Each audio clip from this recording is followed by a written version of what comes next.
कोई महरम नहीं मिलता जहां में। हम सब की तरफ से आपकी खिदमत में सलाम पहुँचे। हम एक दिन तहरीर के बारे में गुफ्तगू कर रहे थे। कोई हमसे पूछ रहा था कि जो तहरीर है, इसको आप किस तरह से दो हिस्सों में तकसीम करते हैं, कि एक तहरीर सहाफ़त की होती है और एक तहरीर अदब की होती है, और इनमें क्या फ़र्क है। तो मैं इनसे यही अर्ज़ कर रहा था कि सहाफ़त की तहरीर एक वक़ाए निगार की तहरीर होती है। वो जो वाक़यात देखता है, इन्हीं के साथ को देख कर, परख कर एक फ्रेमवर्क में मौजूद करके लिखता है, और वो सच के पीछे और तहकीक के पीछे जाने की पूरी कोशिश करता है और सही करता है। और इन वाक़यात को जो गुज़रे, वो वाक़यात जो आने वाले हैं और जिसके बारे में वो इन हाल के वाक़यात से अंदाज़ा लगाता है, वो सहाफ़त की तहरीर कहलाती है। और जो अदीब होता है, वो इस हकीकत से एक रम्ज़ तलाश करता है, एक मुख्तलिफ हकीकत की तरफ जाता है, जिसे आप सेपरेट रियलिटी कहते हैं।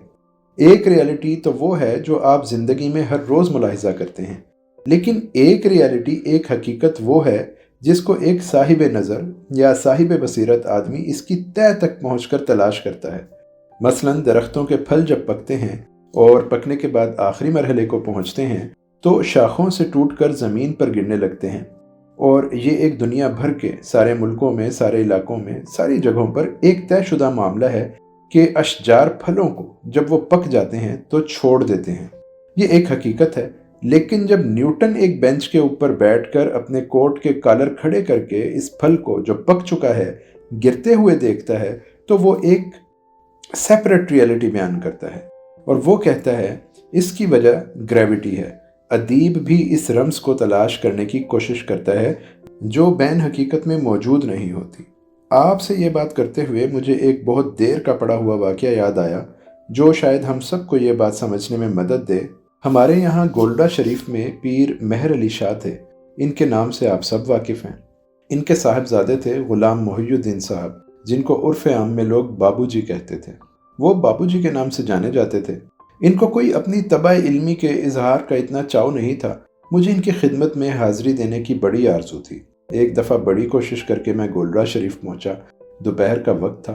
मैंने कहा कि बाबूजी से मिलना चाहता हूं। तो इन्होंने कहा कि वो सो रहे हैं, लेकिन चूंकि आप लाहौर से आए हैं इसलिए इनको जगा देते हैं। मैंने कहा कि नहीं, ऐसी गुस्ताखी नहीं होनी चाहिए। मेरा मिलना ना मिलना कोई इतनी अहमियत नहीं रखता, इनका सोना वो बहुत ही बड़ी अहमियत रखता है। चुनांचा मैं इनसे मिल नहीं सका और ये हसरत मेरे दिल में ही रही। बाबूजी जब बहुत छोटे थे, बिल्कुल बच्चे थे, आपने अगर गोल्डा शरीफ देखा हो और इसके करीब से गुजरे हों, जो इस्लामाबाद वाले हैं वो तो रोज़ ही गुजरते हैं, तो आप देखेंगे कि बस्ती के ऐन साथ साथ एक रेलवे लाइन है। गाड़ी बस्ती के करीब से गुजरती है, यानी गोल्डा शरीफ का और ट्रेन का एक बड़ा गहरा रिश्ता है। गाड़ी जब गुजरती थी तो बाबूजी इस गाड़ी को देखकर बहुत खुश होते थे।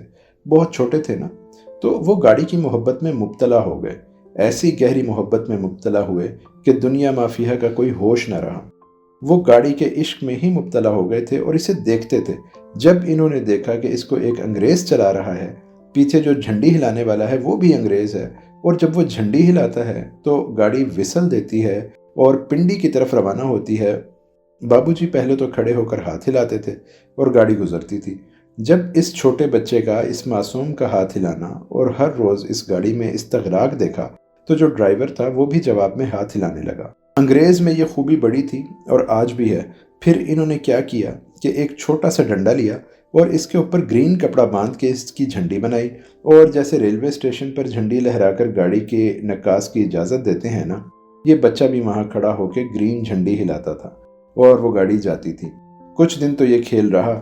फिर इसके बाद जब वो ग्रीन झंडी हिलाते थे तो ड्राइवर विसल देता था कि यस सर, आपका ऑर्डर भी हमने तस्लीम किया और हम गुजर रहे हैं। वो झंडी हिलाते रहे। ग्रीन झंडी के साथ गाड़ी वहाँ से गुजरती रही। फिर इनको रेलवे स्टेशन पर जाने के बाद पता चला कि एक चीज़ सिग्नल भी होती है, और जब सिग्नल डाउन होता है तो गाड़ी गुजरती है, और जब अप होता है तो गाड़ी नहीं गुजरती।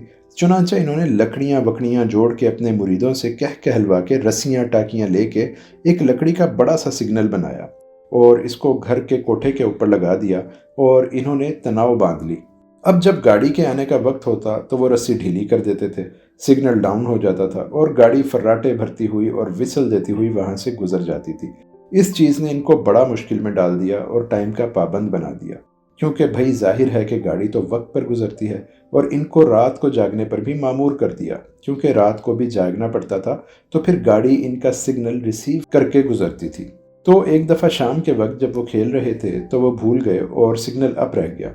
वो दोस्तों के साथ खेलते रहे, तो वो जब अंग्रेज़ ने सिग्नल अप देखा तो गाड़ी इसने रोक दी कि सिग्नल अप है, मैं कैसे गुजर सकता हूँ। और इसने बड़ी विसल्स दी, और जब इसने विसलें दी तो ये अपना खेल छोड़कर भागे और जाकर सिग्नल को डाउन किया, और गाड़ी छकाछक दौड़ने लगी।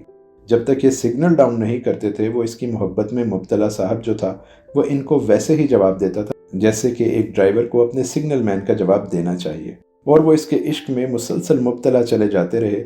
जो मुरीद हज़रत पीर मेहर अली शाह के पास आते थे और साहबजादा को देखते थे, इनमें गवालियार के कोई साहब भी थे, नाम तो मुझे इनका याद नहीं क्योंकि बड़ी देर की बात है। तो इन्होंने कहा कि साहबजादे, आप इस काले कलूटे इंजन के इश्क में क्यों मुब्तला हैं? इन्होंने कहा कि मैं 4 वजूहात की बिना पर इसके इश्क में मुब्तला हूँ, और इन 4 वजूहात की वजह से मुझे इंजन बहुत ही प्यारा लगता है।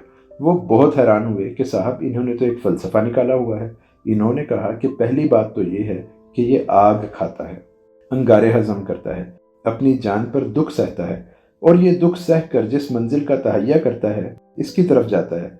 दूसरे, ये मुझे इसलिए पसंद है कि जिस मंजिल का इरादा करता है इस पर पहुंचकर ही दम लेता है। अब अगर इसने ये तहैया किया है मैं समा सटा जाऊंगा तो कोई ताकत इसको नहीं रोक सकती। और तीसरी सिफ्त ये है, और सबसे प्यारी भी, कि जिसने मुझे इसके इश्क में मुब्तला किया है ये फर्स्ट क्लास के डब्बे को भी अपने साथ लेकर चलता है, और थर्ड क्लास के डब्बे को भी, और गंदी बोगी को भी लेकर चलता है। ये नहीं कहता कि तू यहाँ रह, मैं फर्स्ट क्लास के डब्बे को साथ लेकर जाऊंगा। और चौथी चीज़ ये है कि ये सिराते मुस्तकीम का मालिक है, न 1 इंच इधर जाता है न 1 इंच उधर। जो रास्ता इसने तय कर लिया है इसके ऊपर चलता है। अब इंजन तो हम सब ने देखा है, लेकिन सेपरेट रियलिटी इस नौजवान लड़के ने इसकी बयान की है, वो एक और रियलिटी है। तो ये रियलिटी जो है, हम लिखने वाले छोटे बड़े दर्जे के इसकी तलाश में रहते हैं कि एक हकीकत तो ये है जो हमारे सामने चली आ रही है, और एक हकीकत वो है जो कहीं और पोशीदा है। साइंस के स्टूडेंट्स ये बात मुझसे बेहतर जानते होंगे कि जैसे मालूम की दुनिया है ऐसे ही नामालूम की दुनिया भी है, और जो इसको तस्लीम नहीं करता इसकी सोच बड़ी महदूद हो जाती है, क्योंकि लामालूम की दुनिया फैल जाती है। और जबकि अल्लाह ने फरमाया कि हमने आपको इल्म दिया है, इल्ला कलीला, यानी थोड़ा सा दिया है, तो बावजूद इसके कि इसका सेपरेट रियलिटी से जिसका कि मैं जिक्र कर रहा हूँ, लेकिन कभी कभी मैं आपको तस्लीम और रज़ा की खू डाल के कुछ ऐसे खुफिया राज भी देता हूँ जो मेरी ज़ात से ताल्लुक़ रखते हैं। मैं एक लिखने वाला हूँ, जैसा कैसा भी हूँ, मैं भी जानता हूँ और आप भी जानते हैं। इसमें ऐसी कोई फ़ख्र की बात नहीं है, लेकिन इंसान के अंदर एक चीज़ होती है और वो इसे महसूस करता है कि शायद मुझसे बेहतर कोई और नहीं है। मुझे एक दिन ख्याल आया, मैंने सोचा कि मैं लिखने वाले की हैसियत से ब्रॉडकास्टर के अंदाज से कुछ थोड़ा सा मारूफ आदमी हो गया हूँ और लोग मुझे जानते हैं, लेकिन मैं यकीन से नहीं कह सकता कि मैं कितना मारूफ हो गया हूँ और लोग मुझे कितने जानते हैं। तो मैंने इसका एक टेस्ट निकाला। मैंने एक कार्ड लिया खाली और मैंने इसके ऊपर लिखा कि मोहतरमी जनाब अशफाक साहब, आपसे मिलने को बड़ा दिल चाहता था, अल्लाह करे आपसे मिलने का कभी कोई मौका मिले, वगैरह वगैरह। जैसे अपने फैंस वगैरह को ख़त लिखे जाते हैं ना, वैसे ही मैंने भी लिखा। तो अब जो मैंने एड्रेस लिखा तो वो ये था कि अशफाक साहब, मशहूर ड्रामा नवीस, लाहौर। बाकी डिटेल्स नहीं दी कि मैं किस मोहल्ले में रहता हूँ। ये लिख कर मैंने इसको सुपुर्द डाक कर दिया। तो वो तकरीबन 3 दिन के बाद मुख्तलिफ मोहरें लगा हुआ मुझे मिल गया। इसमें बहावलपुर की मोहर भी थी, रहीम यार खान की भी थी और मुख्तलिफ जगहों की थी। तो मुझे बड़ी खुशी हुई कि या अल्लाह, ये बड़े कमाल की बात है और मैं माशाअल्लाह काफ़ी मारूफ आदमी हूँ। 3 दिन के बाद मिला, लेकिन मिला तो सही। अब इत्तफाक देखिए और कुदरत की एक रियलिटी को उजागर करने का एक अंदाज़ मुलाहिज़ा फरमाइए। तकरीबन 1 महीने बाद या 15-20 दिनों के बाद मुझे एक लिफाफा मिला, बड़ा अच्छा सा, खूबसूरत सा, और इसके ऊपर लिखा हुआ था अशफाक अहमद बकवासी ब्रॉडकास्टर को मिले। इस पर ना लाहौर लिखा था और ना मेरे गली मोहल्ले का नाम। इसके ऊपर सुबह 9:30 की रावलपिंडी की मोहर थी और शाम 4:30 की इसकी डिलीवरी की मोहर थी। یعنی اسی دن وہ مجھے مل گیا، یعنی بظاہر اس کا اس سے کوئی تعلق نہیں تھا، لیکن میں کبھی کبھی رمز کے انداز میں سوچتا ہوں کہ جب رمزیں واضح ہونے لگتی ہیں تو کئی طریقوں سے عجیب عجیب انداز سے کھلتی ہیں، تو لکھنے والوں کے لیے اور غور کرنے والوں اور محسوس کرنے والوں کے لیے سیپریٹ ریئلٹی کی طرف نگاہ کرتا ہوں، اور نگاہ رکھنا بہت ضروری ہے، کیونکہ وہ اس ریئلٹی کو، اس مختلف حقیقت کو جان کر پھر اپنے لوگوں کے قریب آ سکتے ہیں۔ جو لوگ صرف ایک ہی حقیقت کے مارے ہوئے ہوتے ہیں وہ پھر ایک ہی لائن پر چل سکتے ہیں۔ ان کو کبھی ان لوگوں کی تکالیف کا اندازہ نہیں ہو سکتا جن کی تکالیف ان سے مختلف ہوتی ہیں، بلکہ بعض اوقات یوں بھی ہوتا ہے کہ اپنی جیسی تکالیف ہوں تو ان کا بھی اندازہ نہیں ہوتا۔ چونکہ ابھی تحریر کے سلسلے میں گفتگو ہو رہی تھی، اس لیے میں نے اسے آپ کی خدمت میں پیش کر دیا ہے، لیکن ہمارے زاویہ میں ہر طرح کی باتیں ہوتی رہتی ہیں اور ہوتی رہیں گی، اور ہم اس پر ہر ایک زاویے سے ایک اور اینگل سے غور کرتے رہیں گے۔ یہ تو تھی میری بات جو میں نے آپ کی خدمت میں عرض کر دی اور آپ کے سامنے پیش کر دی، لیکن اب میرا ابھی ایک مسئلہ ہے جو میں آپ سے پوچھنا چاہوں گا، اور اسے آپ حل کریں گے۔ کوئی ایسا پیچیدہ تو نہیں ہے، لیکن اکثر مختلف مقامات پر، مختلف اوقات میں وہ مجھے، آپ کو، ہم سب کو گھیرے میں لیے ہوتا ہے۔ یہ عام طور پر نوجوان لڑکے لڑکیاں خاص طور پر اس بات کا اعادہ کرتی ہیں کہ اس دنیا میں مجھے کوئی سمجھ نہیں سکا، اور افسوس کہ کسی نے میری حقیقت کو نہیں جانا۔ آپ کی اردو شاعری بھی اس سے بھری پڑی ہے۔ کوئی محرم نہیں ملتا جہاں میں، مجھے کہنا ہے کچھ اپنی زبان میں۔ لوگوں کو یہ شکایت عام ہے کہ میرے دل کو کوئی نہیں سمجھتا، تو یہ فرمائیے کہ یہ بات کس حد تک درست ہے؟ کیا واقعی آدمی دوسرے آدمی کو نہیں سمجھتا؟ کیا واقعی نہ سمجھے جانے والے انسان کے پاس اتنا کچھ ہوتا ہے کہ جس سے دوسرا آدمی فائدہ نہیں اٹھا رہا ہوتا؟ کیا واقعی نہ سمجھے جانے والے انسان کا وجود اتنا قیمتی ہوتا ہے کہ وہ ہر جگہ، ہر مقام پر، ہر وقت روتا پھرتا ہے؟ آپ کے خیال میں کیا ہے؟ حاضرین میں سے اشفاق صاحب، بات یہ ہے کہ اگر آپ نے شاعروں کا حوالہ نہ دیا ہوتا تو میں بڑی سخت بات کرتا، لیکن آپ نے شاعری کا حوالہ دیا ہے تو مجھے نسبتاً نرم رویہ اختیار کرنا پڑے گا۔ بات یہ ہے کہ جب آدمی گمراہ ہو تو دوسروں کو بھی جہالت میں مبتلا کر دیتا ہے، اور ان کو اپنی ہی نظروں میں چڑھا دیتا ہے، اور وہ اپنی نظروں میں چڑھتے چلے جاتے ہیں اور دنیا کی نگاہوں میں گرتے چلے جاتے ہیں۔ یہ لوگ اپنی نگاہ میں خود ہی چڑھتے چلے جاتے ہیں۔ وہ عموماً سمجھتے ہیں کہ ہم بہت اچھے ہیں مگر دنیا ہمیں نہیں سمجھ پائی۔ یہ ان کی ایک بہت عجیب صورتحال ہے۔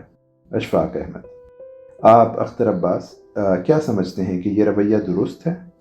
اختر عباس: سر، بات یہ ہے کہ توجہ طلبی کا سارا مسئلہ ہے۔ لوگ یہ سمجھتے ہیں کہ ہم نے دنیا سے بہت کچھ حاصل کیا ہے، ہمارا مشاہدہ زیادہ تیز ہے اور اسے شیئر کرنے والے زیادہ ہونے چاہیے، کیونکہ لوگ ان سے شیئر نہیں کرتے، ان سے پوچھتے نہیں ہیں، تو پھر وہ شکوے سے بھرے ہوئے بولتے ہیں۔ اشفاق احمد: ویسے یہ گلہ بڑا عام ہے اختر عباس صاحب۔ اختر عباس: لیکن سر، یہ گلہ بیجا ہے۔ میری اپنی فیلنگز یہ ہے کہ یہ بیجا ہے، اس پر اس طرح سے اصرار نہیں کرنا چاہیے۔ اشفاق احمد: آپ خالد صاحب کیا سمجھتے ہیں؟ خالد صاحب: سر، میرا خیال ہے کہ جب ایک فرد اپنے مفادات کے مطابق سوسائٹی میں عمل کرنا چاہتا ہے اور سامنے والے افراد اپنے مفادات کے مطابق عمل کرنا چاہتے ہیں، اور جب دونوں کے مفادات میں ٹکراؤ پیدا ہوتا ہے، تو جو ہارتا ہے یا جس کے مفادات ضرورت کے مطابق پورے نہیں ہو پاتے تو وہ شکوہ کناہ ہو جاتے ہیں۔ لیکن میرے خیال میں ایسے آدمی کی اپنی پرسنالٹی میں کمی ہوتی ہے، وہ صحیح طور پر سمجھا نہیں پاتے یا اس کی پرسنالٹی واضح نہیں ہو پاتی، تو وہ اس کا گلہ عوام الناس سے کرتا ہے کہ مجھے کوئی نہیں سمجھتا ہے۔ اشفاق احمد: آپ لوگوں نے کبھی اپنی ذاتی زندگی میں ایسا اعلان کیا؟